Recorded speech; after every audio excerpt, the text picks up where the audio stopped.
This little girl right here, this is Nyara Givens. She was 13. She had 6 brothers and sisters and wanted to be a hairstylist when she grew up. Instead, she died this week in an alley between apartment buildings after she got into an argument with another 13-year-old girl who reportedly slashed her throat with a pocket knife. There was no cop there to save her. No one stopped the girl who stabbed her. And now she's dead. Meanwhile, in Columbus, Ohio, leftists are outraged because a white police officer shot a 16-year-old black girl as she was trying to stab another black girl with a knife. Because we're no longer talking about unarmed black people dying from police brutality. Now, we've reached a place where no white cop can ever shoot a black person no matter the circumstances. And it's actually better to let teenagers stab each other to death than for a cop with the wrong skin color to do anything about it. You want to know why a whole lot of people are very much against police misconduct, but can't take Black Lives Matter seriously? This sack of disingenuous, willfully illogical garbage right here.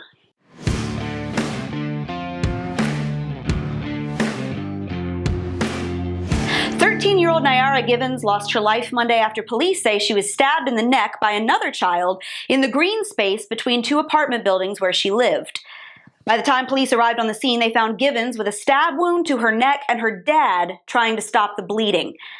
She was rushed to Cincinnati Children's Hospital Medical Center where she died. The 13-year-old girl who allegedly killed her has now been charged with murder.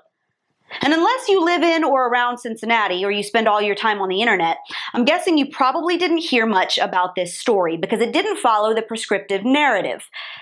This was another black child lost to violent crime in her own neighborhood. There was no police officer there to help her.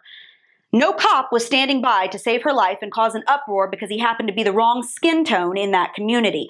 She doesn't make for a good martyr for the left's agenda. So now she's just dead, and no one really cares. Over in Columbus, Ohio, though, we've got a whole different ball of wax. Here we see a 16-year-old black girl trying to stab another black girl with a knife. Except this time, there was a cop on the scene who was able to stop it, who happened to be white, and who shot the girl with the knife. And now suddenly this whole thing is supposedly his fault.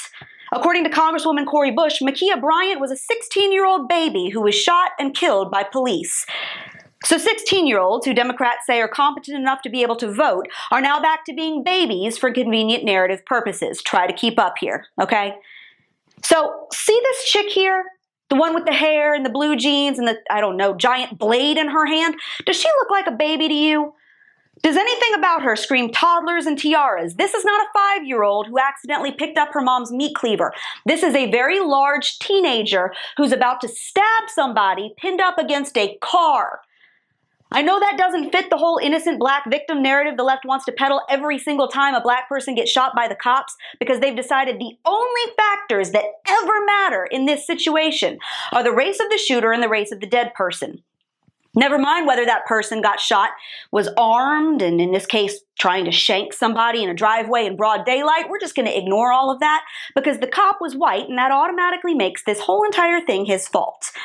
So now the Monday morning quarterbacks, who have never faced this kind of situation in their lives, are criticizing him. Here's Obama's former senior advisor, Valerie Jarrett, sorry to bring her up, I know we're all really trying hard to repress that memory, saying we should demand accountability for Ma'Khia Bryant because, quote, a police officer immediately decided to shoot her multiple times in order to break up a knife fight. Well, yeah, brain trust, to break up a knife fight being a pretty relevant part of that sentence, don't you think? He told her to get down, she didn't, and then she lunged at somebody with a blade. What was he supposed to do, just stand there until the second girl had been carved up like a Thanksgiving turkey before he did anything?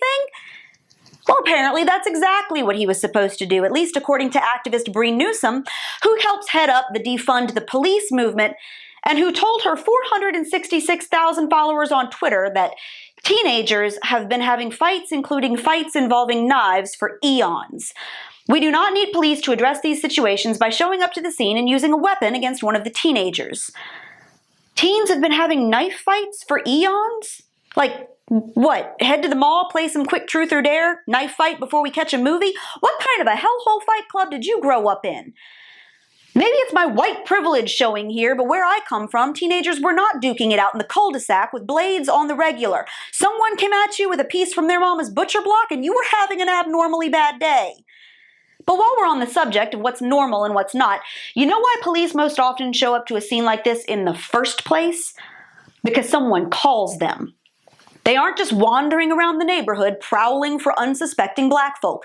Someone in the community reports a crime and asks for their help. Before Ma'Khia Bryant was shot, someone had called the cops. Before Adam Toledo was shot, multiple people had called the cops. And it happens that way just about every time, all the way back to Mike Brown. The cops show up because people in the neighborhood call and ask them for help with a situation the residents cannot deal with on their own. So you know what? If you don't want the police coming in and doing their job and saving your butts, stop calling them. See, that's what no one on the left wants to talk about. No one's asking why the cops keep getting called into neighborhoods to deal with rampant violent crime in the first place, only to then have people get pissed off when they show up and do their jobs. For that matter, no one's asking the girl who almost got stabbed to death how she feels about the fact that she's alive right now because this cop stopped her attacker. I bet the family of Nyara Givens wished that she'd had a cop there to protect her, and I doubt really seriously that they would have cared what color he was. And every time this happens, the left keeps rushing to blame the cops without asking why we've got 16-year-olds brandishing knives or 13-year-olds running around with guns in the first place. Where are the parents? Where are the dads? Maybe that's a relevant factor, I don't know. Where are the people who are supposed to be raising these kids to not be dangerous criminals who have to be put down by a cop before they can kill someone? It's your job to make sure your kid doesn't think going after someone with a knife is an acceptable game plan. You want to find an adult to blame here? Start there. I'm sorry police killed a 16-year-old this week. Frankly, I'm mostly sorry for the cop who had to show up and deal with this suckfest. I'm sorry that a 16-year-old felt the need to stab someone and put herself in a position to be shot in the first place, and that clearly someone in her life failed her. But when you are holding a knife, trying to plant it in someone else's torso, you just went from being a kid to being a lethal threat. Your age doesn't make you any less deadly, and for that matter, neither does your skin tone. It's one thing to demand justice for unarmed people who died due to excessive force. It is entirely another to blame the police for every inevitable consequence of bad parenting, or to say cops should stand back and let teenagers slice each other up like sushi because we've reached a place where no white cop can ever shoot a black person no matter the circumstances, full stop. That the black person is always innocent and the cop is always guilty based solely on the fact that he's got a badge and maybe a little less melanin. That's why no one with half an ounce of common sense takes Black Lives Matter or the defund the police movement or all the leftist politicians who support them seriously.